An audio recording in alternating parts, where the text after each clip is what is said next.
Um, so, having been a teacher myself, I remember many days of staring at tables like this and thinking, how on earth can I make them work for me and make them actually something slightly less bland and boring? And people look at this and they go, yeah, that's a table. You've got bold text at the top and you've changed the background slightly and given it bold outlines to it. But as far as Excel's concerned, this isn't a table. This is just a selection of various different words with some bold text in it.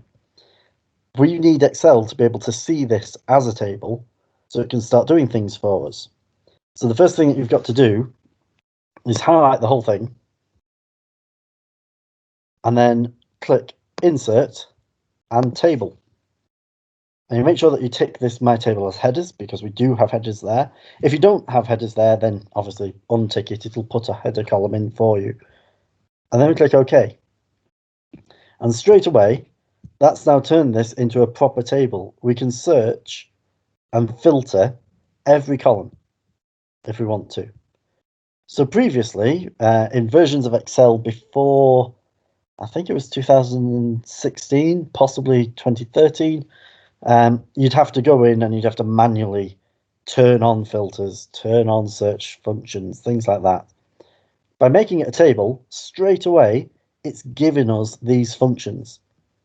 So if I wanted to sort it by the grades that they've got here, let's sort it by smallest to largest. And there it changes the whole table for us to make life that little bit easier. So I'll just do it by name like that.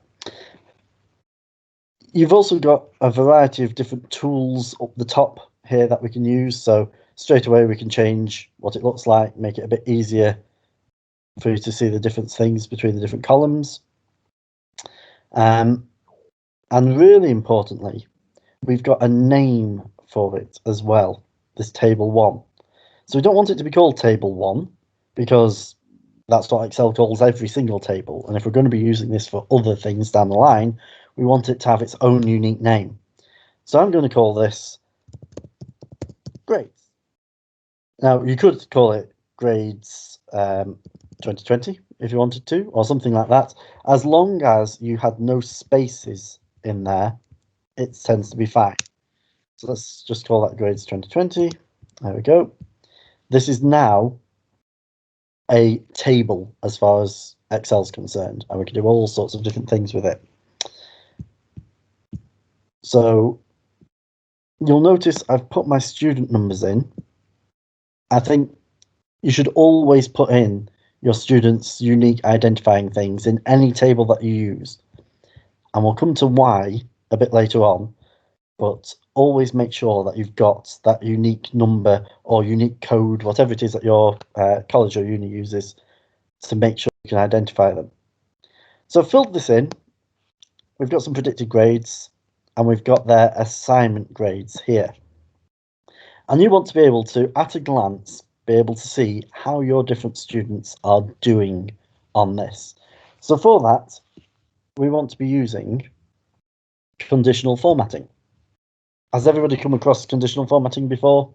You can click these fancy buttons and put different scales in at a push. But what we actually want is to set up some rules that connect this to that. And for that, we're going to have to use some of Excel's coding with it. So what I'm going to do, I'm going to highlight this column. I'm going to say conditional formatting, and I want it to be red if it's less than the predicted grade. So the first thing it does is it comes out with the average, and we're not really interested in the average, so let's delete that. And let's click here.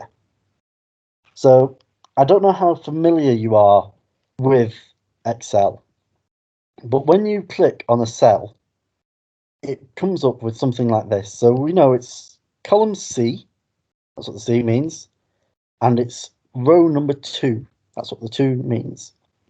The dollar sign means it's only going to look at row C.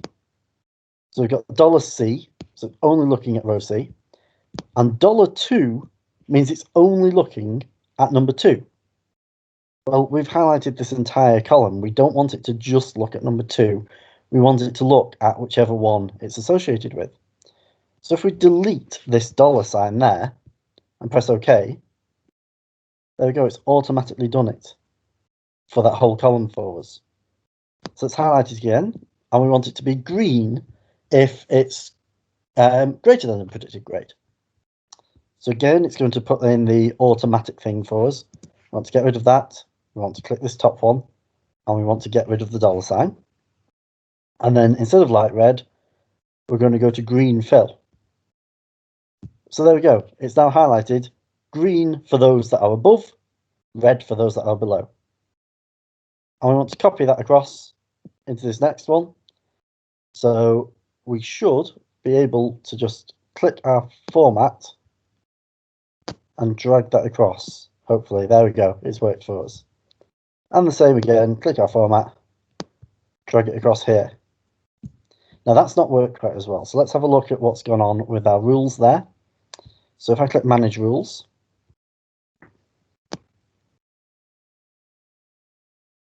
oh, it's because they've matched rather than being different. So let's put in a color scheme for matching as well. So here's our highlight cells. Let's do it equal to, and we'll make them yellow. So yellow fill. And again, let's click on here and delete that. And let's get that across our whole table. So there we go. In there. In there. And in there. So now we've got a nice, pretty coloured table for us to be able to, at a very quick glance, go, all right, these kids are doing all right. These ones, maybe not so much. Then maybe want to look at overall, how are they doing, rather than on individual assignments. What about on average? How are they doing? So we're going to add in some new bits to our table. So we're going to right click on the furthest most one and insert a column to the right. And we'll put 3 columns to our right here. You'll see it's carried on the rule that we put in before, which would be useful if we were putting in more assignments. But because we're not, I'm just going to click this conditional formatting again. I'm going to go to clear rules and clear it from the selected cells because we'll want different rules in there later. And let's say we want to have on target, below target, and above target.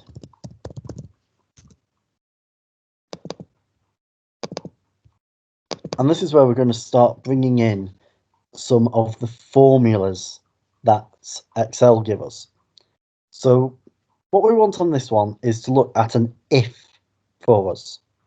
We want to know if the average of these is the same as this, we want that to become a 1. If it's not the same as that, we want it to become a 0. So we can look very quickly. 1s are okay, 0s are bad. So let's go if equals if even. You have to put equals first, otherwise it doesn't pick it up as a formula. And we're going to put some brackets in.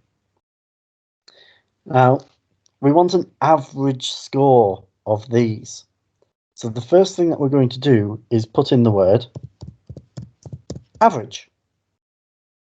And then some brackets. We're just going to drag a box across them.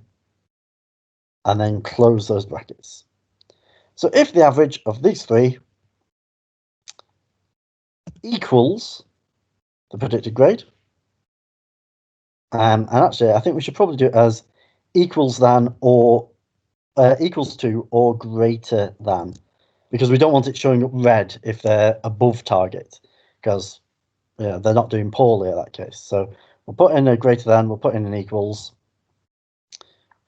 We then put a comma at the end of it, and we say 1 for if it's true, 0 for if it's false. Let's close that off and see what it does for us. There we go. So our average here, these ones are on target or above target. These ones are below target for us. We then copy this code across because we want the same code into our below target bit. It's a problem with Excel. If you're not careful, you end up dragging things across.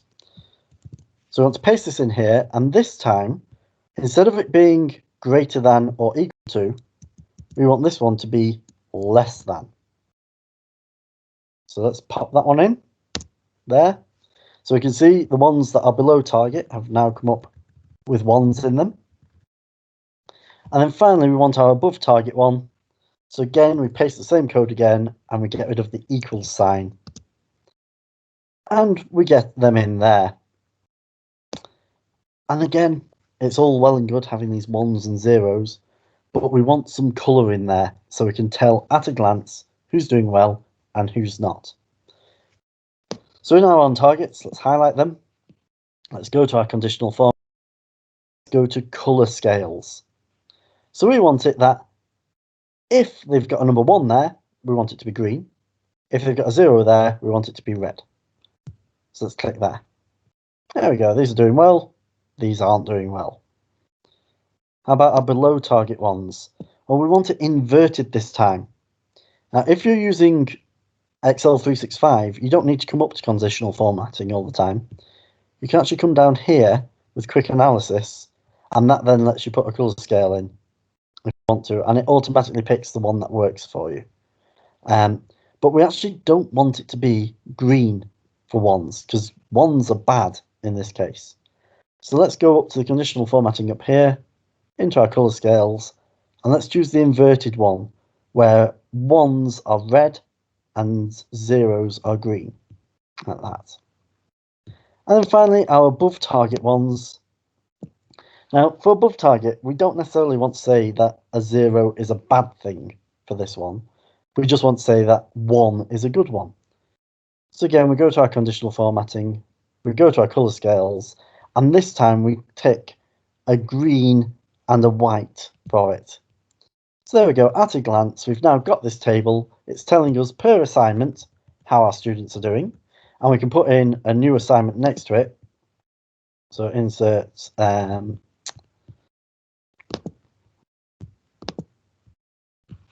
with me a second whilst I click on it and get it working. Insert table columns to the left, or you might have to go onto this on target one and do it that way. So you can actually put in assignment grade 4.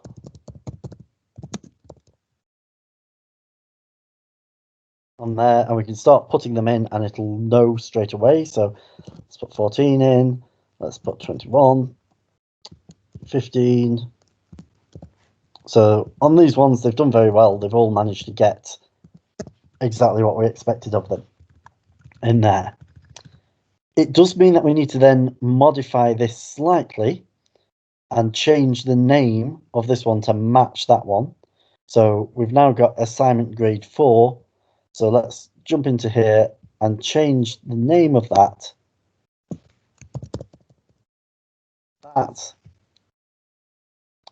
And do the same in this one.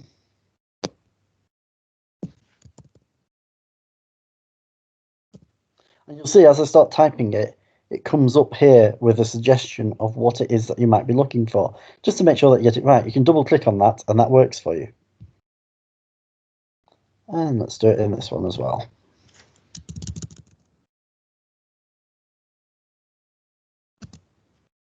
So there we go, that's automatically pushed it through for us.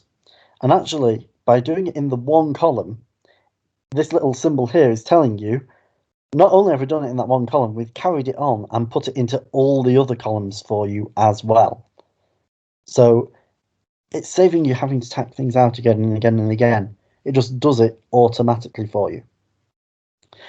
Another thing it can automatically do, let's say you've got all of this information and you need your students' email addresses. Now, at Blackpool, the way that we've got it set up is that their email address is their student number, and then we just tag at blackpool.ac.uk onto the end of it. Or if it's staff, it'll take their name and then add at blackpool.ac.uk on the end of it. So let's add in a new column. Let's call this one emails.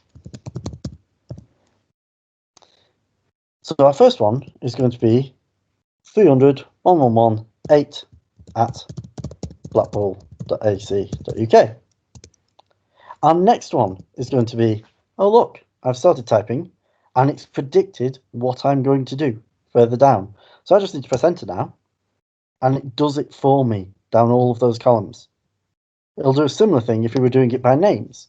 So if I insert columns to the left, and here I went Catherine.winst at blackpool.ac.uk, and then start typing it, it's picked up automatically how I was doing it. Now, obviously, it doesn't work very well with things like double-barreled surnames and things like that. You'll have to go through and fix it. And if you've got people who've got the same name, it's not going to pick up that one of them might have a 1 in their address or not. So you might have to go in and edit that yourself. But you can see how fast it's made this. So instead of having to type it out, instead of having to come up with it yourself, it's done it there for you straight away. So that's the power of the table function. But it doesn't just stop there. Having those tables, it allows you to do various other things as well. So I can now go insert, and I can go recommended charts. And it's going to pull it from that table for us, and then think of, well, what charts might you want to see? So you can actually click on it and it's going to start putting things in for you. So what's the predicted grades for each student? The only problem we've got here is because we've got 2 students called John Smith, it's going to collate them together, which we don't want. We want it to be going by their student number instead. So if I go to all charts and I decide, right, I want to have a column chart like this, click OK. I'm going to have to change this from names instead. So I'm going to click on there, format axis. And this is where I've not actually done it in Excel 365 before, as you can tell. So I may have to go into the change chart type and mess around with it and change what the different parts are for it. But it is building it automatically for us. And one thing that's really useful as well, if you're using locations rather than names, so say you had various different campuses, you can actually build it on a map and it will make a map for you and it'll put the locations on for you. So say you had Blackpool, Lancaster, things like that, it's going to fill a map for you, which are really cool little tools that we've got there. I'll jump out of that one. I'm going to jump to something that is massively, massively useful for us. So it doesn't get confused, I'm just going to delete that one. I know that you have lots of different charts. It's not just a grade one. You're probably going to have a list of all of your students as well. So let's turn this one into a table. And let's call this table student list. And let's add in another row and let's just put in the classes that they're part of. So let's just say randomly class 1, class 1, class 2, class 2, class 3, class 1, class 2, class 3. So we've got 3 different classes and that's what the different students are in. And then let's say we added free school meals and disability allowances in there as well. So let's turn that into a table. Now I'm going to take the student list because that's the one that's going to stay the same all the time. And I'm going to click insert and this thing here that says pivot table. I'm going to click on that. And then really importantly, I'm going to tick this bottom down here that says add this data to the data model. Let's open that up. And here we have a new table for us. And I want to see some information about each class. I'm going to remove the grand totals because we don't need grand totals on this one. But now I want some more data on here. So how am I going to get it so this table talks to the other tables that we've got? I'm going to click this thing up here, up in our pivot table analyze thing. We have a thing that's called relationships. I'm going to click new. I would click auto detect, but I found that it only works about 10% of the time, that one. So we want it only to work when it's working properly. So I'm going to click new. And I'm going to set the foreign table. So that's going to be our grades 2020. And I'm going to say the student number. So remember I said have that unique student number in. This is why. Because now those two tables can talk to each other because the student number will be the same. The student names might not be the same, but the student numbers will be. So let's pop that in there. And let's do it for the other table, our table 3 in there. Let's go for our student number. And again, shove it into our student list, our student number. Okay, and close. This now means we can come here and press all, and we can see our other tables that we've got. And I can now drag in, let's go for our predicted grades. So obviously with this one, with it being classes, it's added up our predicted grades, which isn't great. So that's not going to do anything useful for us. So let's take that one out. But let's go for on target. Right, so in class 1, we've got no one on target. But we've got 2 on target in class 2 and 1 on target in class 3. How about below target? Well, that's a different story. We've got 3 below target in class 1, 1 in class 2, 1 in class 3. I can shove above target in there as well. And then we can come to this other table and we can find out how's that correlating with those who are on free school meals. How's it correlating with those who have disability schools allowance in there? So we're now able to look at data from multiple tables in this one thing. But again, looking at it by class isn't necessarily the most useful thing. Maybe we want to filter it down by students. Well, for that, I'm going to click on, and I'm going to click this Insert Slicer. And the one I'm going to choose isn't from grades, isn't from table 3, but it's from our student list. And I want us to pick by student number. If you remember, we have 2 students who are called the same thing. So it's not going to be useful for us. We're not going to be able to differentiate between the 2 of them. But for our student number, we can click on here and I can click OK. And now I can look at each individual student and see, right, they're in class 1, they're below target, and they're free school meals and DSA.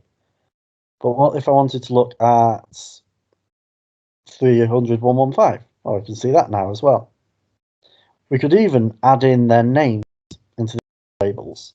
So let's pop into our student list and pull the students in as well as the class. So now you can see in class 3, John Smith, that's the details he's got. If we take the filters off, there's our different students here. So we're now able to analyze this data. And again, with the pivot tables, we can put in our conditional formatting like we have in our grade sheets if we want to. So you can have those color coded there for you. So that's a very, very quick look at what you can do with Excel. You can also bring in pivot charts as well, which allow you to bring different information in based on what you want your chart to be. So pull this one in. We can now edit these different bits as well and say, well, I only want one thing to be showing up at a time, or 2 things or 3 things. And you can pull it in the same way that you would with your pivot tables on the side. So here's our field list. So I've got it split by classes at the moment, but let's take these bits out and let's just have the student numbers on our axis. Let's take out the information that we've got in these values at the moment.